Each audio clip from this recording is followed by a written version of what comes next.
সংবিধানে প্রভিশন আছে, রাজ্য কেন্দ্র সংঘাত হলে সুপ্রিম কোর্টে চলে আসবে সমাধান করতে। তা না করে কিছু ইমাম আর কিছু অল্প কিছু পুরোহিতের সামনে হা হতাশা প্রকাশ করে কি বোঝাতে চাইছেন?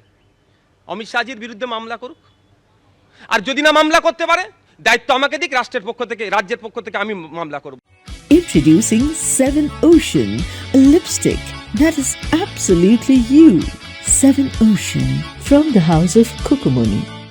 আমার দেশে আমার দেশের মধ্যে একটা অঙ্গরাজ্য, একটা প্রদেশ বাংলা, সেখানে অমিত শাহজির দপ্তর যদি বা অমিত শাহ যদি হিংসা করে, আমি একজন দায়িত্বশীল নাগরিক হিসাবে অমিত শাহজির বিরুদ্ধে প্রয়োজনে মামলা করে দেবো, যদি সরকার আমাকে দায়িত্ব দেয়। নেতাজি ইন্ডোরের বৈঠকে অমিত শাহকে আক্রমণ শানালেন মমতা বন্দ্যোপাধ্যায়। তিনি বলছেন, কেন্দ্রীয় স্বরাষ্ট্রমন্ত্রীর দিকে দেখুন প্রধানমন্ত্রী, উনি এজেন্সিদের দিয়ে কি করছেন। দেশের সব থেকে ক্ষতি করেছেন অমিত শাহ। কেন্দ্রীয় স্বরাষ্ট্রমন্ত্রক কালিদাসের মতন আচরণ করছে। মোদিজি চলে গেলে আপনাকে তো হামাগুড়ি দিতে হবে। মোদিজিকে অনুরোধ করব, দয়া করে ওকে কন্ট্রোল করুন। অমিত শাহকে এই বলে আক্রমণ শানিয়েছেন রাজ্যের মুখ্যমন্ত্রী।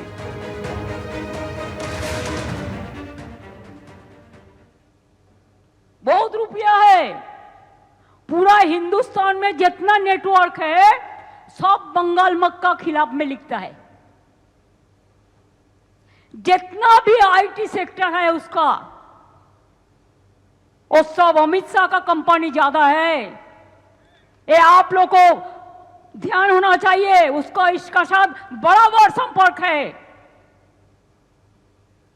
मैं पहले को भी नाम नहीं लिया उनका, लेकिन अगर होम मिनिस्ट्री खुद কালিদাসের মতো যে গাছে বসে আছে সেই গাছের ডাল যদি ভাঙে, তাহলে তো বলতে হবেই ভাই, কিচ্ছু করার নেই।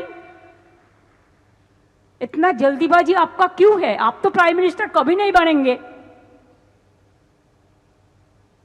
मोदी जी चला जाने के बाद आप क्या करेंगे?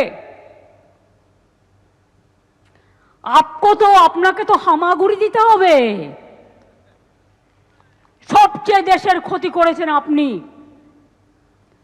মোদিজিকে আমি রিকোয়েস্ট করব, দয়া করে লোকটাকে কন্ট্রোল করুন।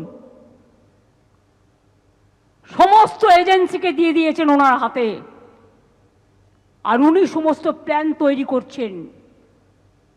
এন্ড মুর্শিদাবাদ জেলা হলেও সিটটা কিন্তু মালদার মধ্যে পড়ে, এবং it's a pre planned communal rights if I say so, কারণ আমিও পাবলিকের কাছ থেকে অনেক ইনফরমেশন পাচ্ছি। ফলে বুঝতে পারছেন যে মুর্শিদাবাদে হিংসার কথা বলতে গিয়ে সরাসরি দেশের স্বরাষ্ট্রমন্ত্রীকে আক্রমণ করছেন রাজ্যের মুখ্যমন্ত্রী।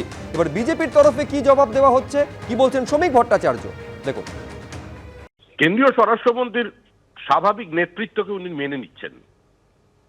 কেন্দ্রীয় স্বরাষ্ট্রমন্ত্রী যে একজন যোগ্য ব্যক্তি, এবং কেন্দ্রীয় স্বরাষ্ট্রমন্ত্রীর আচরণে যে তৃণমূল কংগ্রেসের এই সামগ্রিক লুটের যারা নেতৃত্ব দিয়েছে তারা যে ভীত সন্ত্রস্ত, আজকে সেটাই প্রতিধ্বনিত হয়ে গেল মুখ্যমন্ত্রীর কণ্ঠে। সুতরাং মানুষ এই ধরনের বিভাজনকে, এই ধরনের রাজনৈতিক তামাশাকে প্রত্যাখ্যান করবে।